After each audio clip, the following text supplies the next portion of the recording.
Coming up this evening, live from New York City. California's government wants to set workers' wages for the state's fast food industry. The bill is already headed to Governor Gavin Newsom's desk. A car stealing challenge going viral on TikTok is causing problems for car owners and the police. So which brands are getting hit worst? And an American advocacy group says there's no climate emergency. It signed a global declaration calling for a change in public policy. We have that and much more coming up on NTD Business. It's great to have you with us. Paul Graney here for NTD Business. Elon Musk sure does want out of the Twitter deal, it seems. Yesterday, the billionaire entrepreneur said allegations made by a Twitter whistleblower should allow him to back out. Today, though, Twitter snapped back, calling Musk's latest attempt to scrap the deal, quote, invalid and wrongful. The whistleblower, Twitter's former head of security, has thrown out a number of allegations, including that Twitter purposefully undercounted the amount of spam. Musk's lawyers say that if what he says is true, then Twitter has breached the merger agreement. Twitter did reply to the letter, saying it didn't breach any obligations, insisting it plans to force Musk to go through with the $44 billion deal. And the California legislature has passed a bill that, according to the Wall Street Journal, would give the government the power to set fast food workers' wages. So what do restaurant owners and economists think of the new idea? NTD's Clint Frederickson looks into it.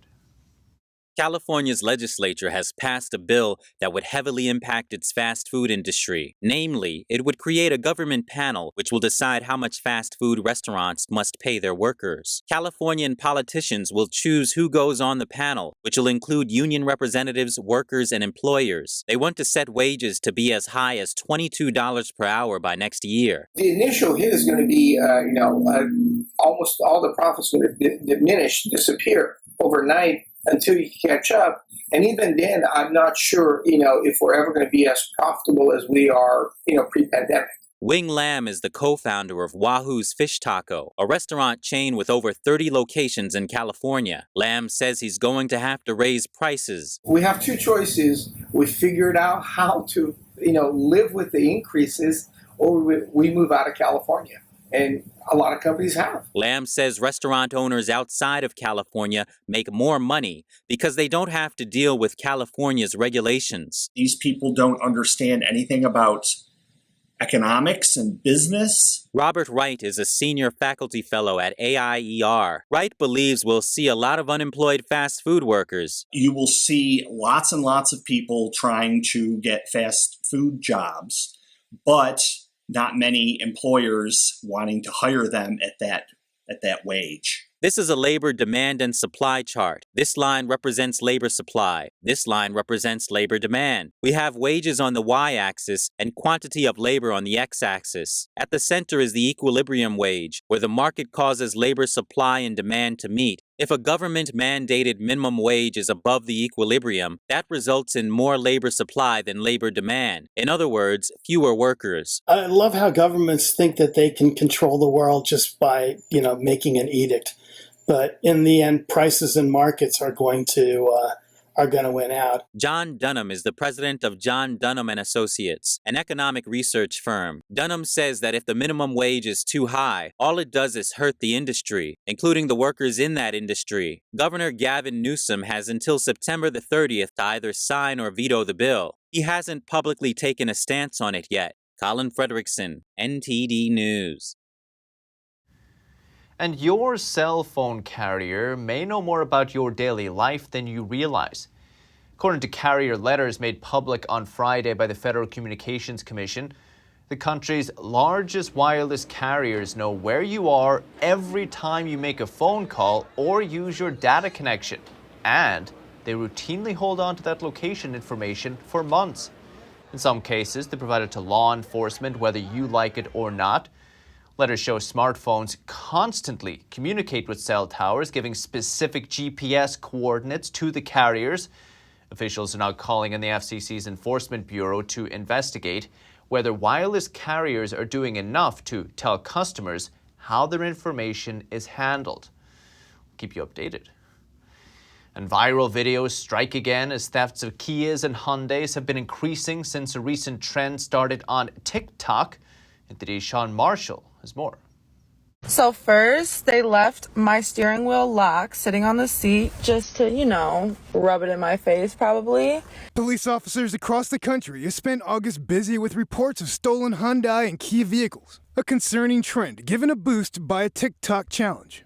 Thieves are using USB cables to hijack certain Hyundai and Kia vehicles between 2010 and 2021 model years, according to a release from the Los Angeles Police Department. Targeted vehicles have key-based ignitions rather than the push-button start found in newer vehicles. Former U.S. Senate Chief of Staff Chuck Flint believes it's likely that TikTok algorithms are being manipulated by Beijing to target Americans who could be persuaded to steal the cars. That then allows them to target specific individuals who might be more susceptible to committing this type of activity. They're profiling Americans using the TikTok app, and then in doing so, they're able to even more narrowly tailor their approach to go after the people that might say, hey, you know what, this is fun. The trend is called the Kia Challenge. It involves thieves filming themselves breaking into a car and taking it for a joyride before dumping it. Flint mentioned this produces a lot of data on Americans, and that activities like this never go viral in China. And I think more important for people to understand is why this is happening. It's part of a broader strategy that China has, an unrestricted warfare type of strategy against the United States. And this is part of it. People see it and they say, well, this is nothing other than just people kind of doing something silly on social media, but there's more to it. Some Kia and Hyundai owners in Wisconsin filed a lawsuit against the car companies in 2021. And since then, owners from Missouri, Kansas, Illinois, Iowa, Kentucky, and Texas have joined on. It should be noted that Progressive Insurance won't insure some Kias and Hyundais. Kia has issued this response to the trend. Kia America is aware of the rise in vehicle thefts of a subset of trim levels. All 2022 models and trims have an immobilizer applied either at the beginning of the year or as a running change. Sean Marshall, NTD News. Crazy. Down on Wall Street today, stocks closed lower for a third straight session. The Dow fell 308 points, 1%. S&P dropped 44 points, 1 1/10%. And the Nasdaq lost 135 points, also 1 1/10% today. But despite news of recession, there are now hiring signs still blazing across America. Many businesses still seeking workers, according to the Labor Department. There were roughly 11.2 million jobs available in the U.S. last month. That's a slight rise from June. July's numbers boiled down to nearly 2 available positions per job seeker. You got your pick. But a new study says if the Federal Reserve keeps raising rates to fight inflation, it could strike a major blow to the job market. According to analysis from RSM Monday, if the Fed focuses on getting inflation back to 2%, up to 5.3 million jobs could vanish. If the Fed revises its inflation rate to 3%, the economy would still need to slow down, resulting in a loss of about 1.7 million jobs. That would cause the national unemployment rate to rise from 3.5% to 4.6%, and that, researchers say, is the best case scenario. Last week, Fed Chairman Jerome Powell warned that not getting a tight grip on inflation could result in major financial problems in the future. And in other news, foreign beef is being labeled and sold as made in the USA. President of the U.S. Cattlemen's Association says that's happening in the United States for years, and it's hurting American ranchers. Here's more. Dr. Brooke Miller is the president of the U.S. Cattlemen's Association, which represents American ranchers. He told the Epoch Times that meat monopolies are driving rural American farmers out of the market. We've been losing thousands and thousands of cattle ranchers over the last several decades, and it's all based on the fact that we have 4 multinational corporations that dominate the food protein industry. They have anti-competitive practices, and they basically steal a lot of money out of rural America. Miller says farmers in rural America can't compete against the practices that these corporations employ, such as buying in bulk from foreign countries.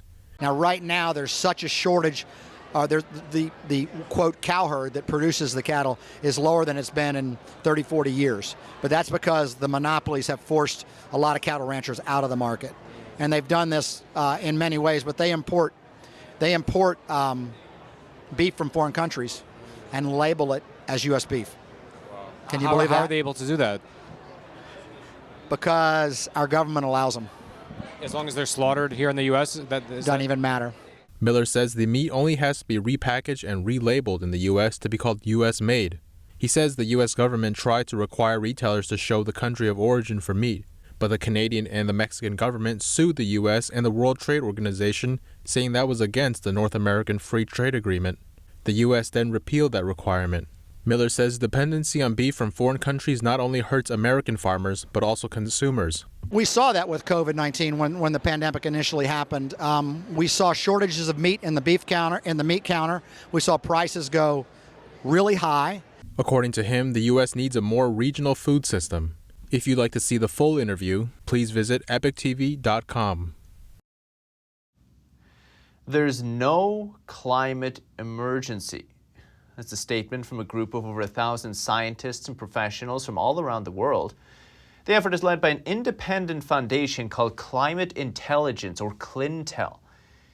In the declaration, the group says climate science should be less political, while climate policies should be more scientific. It also says the world has warmed significantly less than the UN predicted, showing that we are far from understanding climate change with the current scientific models. In an email statement, the co-founder of CLINTEL, Marcel Crook, also said evidence indicates that the increases in CO2 and temperature are not harmful for humans or nature, so there's no need for, quote, climate hysteria. Therefore, no need for the push to get rid of fossil fuels as soon as possible. Crook also said they've seen a lot of pushback from climate activists who said the people who signed the letter are retired climate scientists and no longer active. Crook says that's true and understandable, but he also said that if a working climate scientist dependent on government money signed the declaration, they face the risk of getting fired. Earlier today, I talked to Calvin Beisner, who is one of the people here in the United States who signed the declaration. He joined us together with David Legates. He's a former professor at the University of Delaware. He's also a climatologist. Both of them are with the Cornwall Alliance. It's a conservative policy group. So with us from the Cornwall Alliance is President Calvin Beisner. We also have the Director of Research and Education, David Legates. Legates is a professor and former Delaware state climatologist. David, I think I want to send the first thank you to both of you for coming on and speaking to us. David, I'll send the first question to you.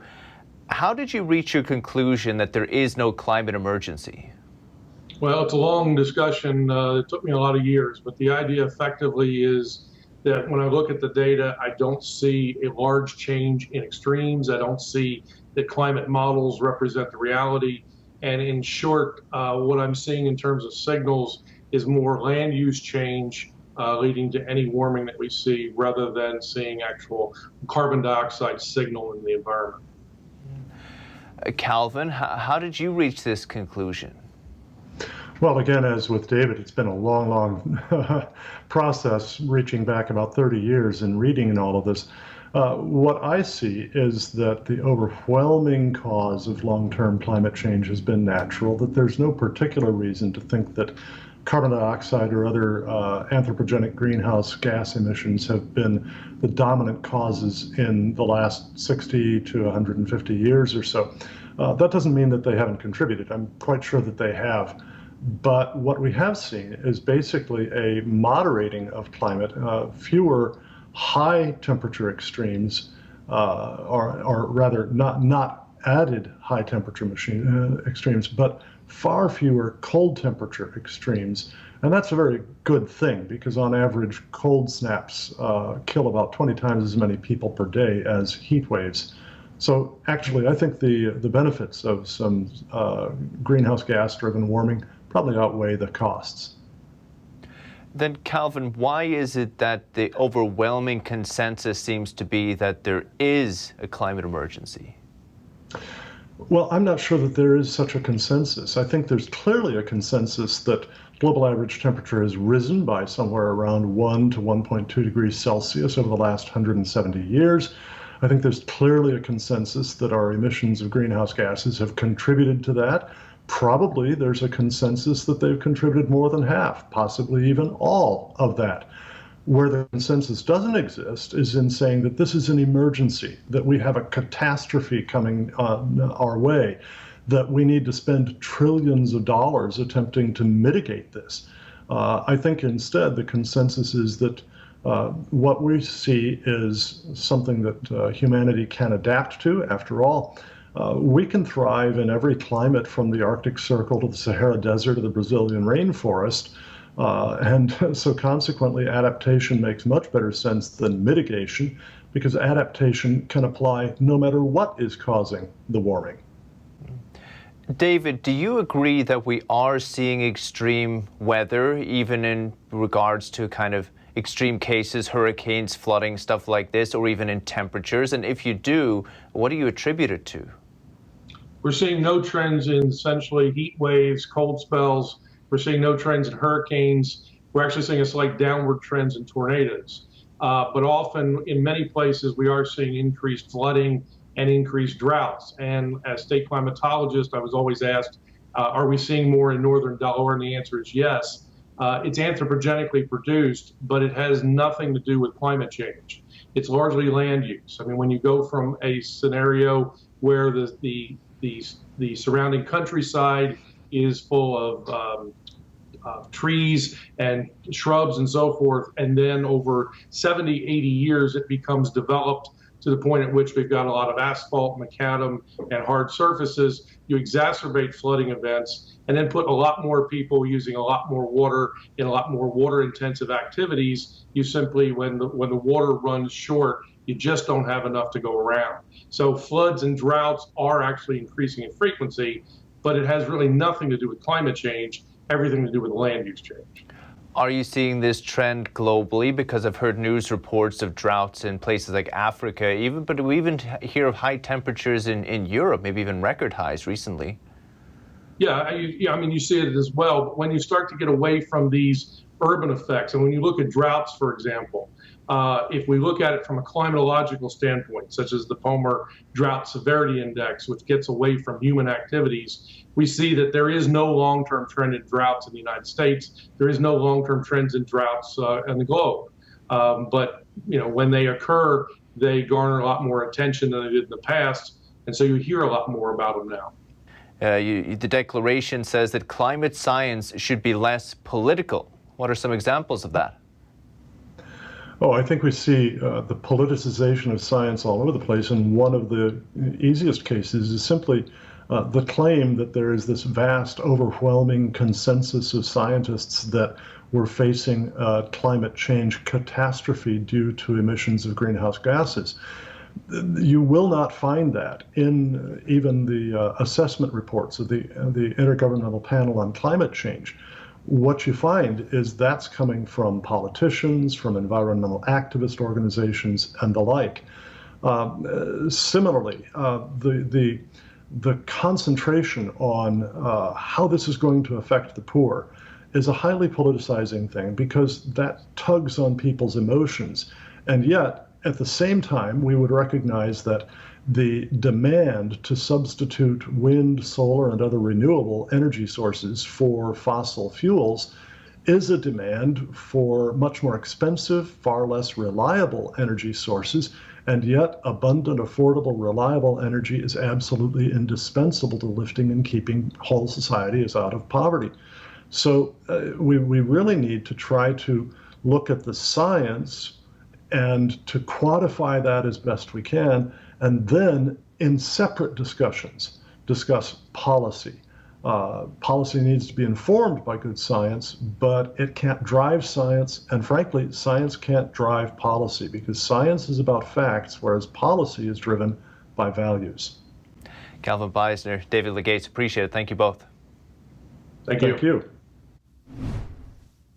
And still to come. Ride-hailing company Uber taking action to improve safety. It's in the wake of lawsuits. accusing it of not protecting riders. And the new look for the iconic sports car from Back to the Future, 40 years in the making. We have that and much more coming up on NTD Business.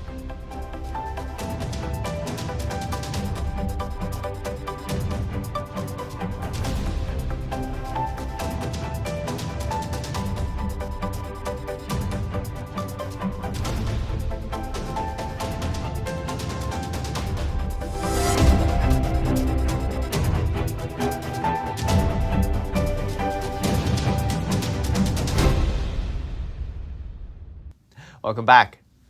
The Biden administration's plan to forgive student loans means that borrowers won't have to pay federal taxes on the forgiven debt, but they may have to pay state taxes.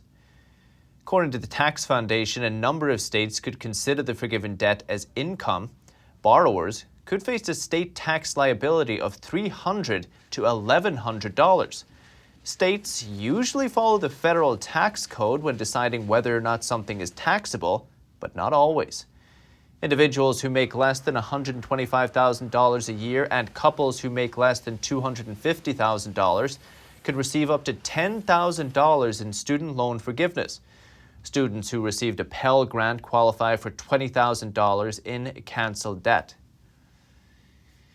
And the Federal Trade Commission is issuing a warning about scammers possibly using student loan forgiveness as bait.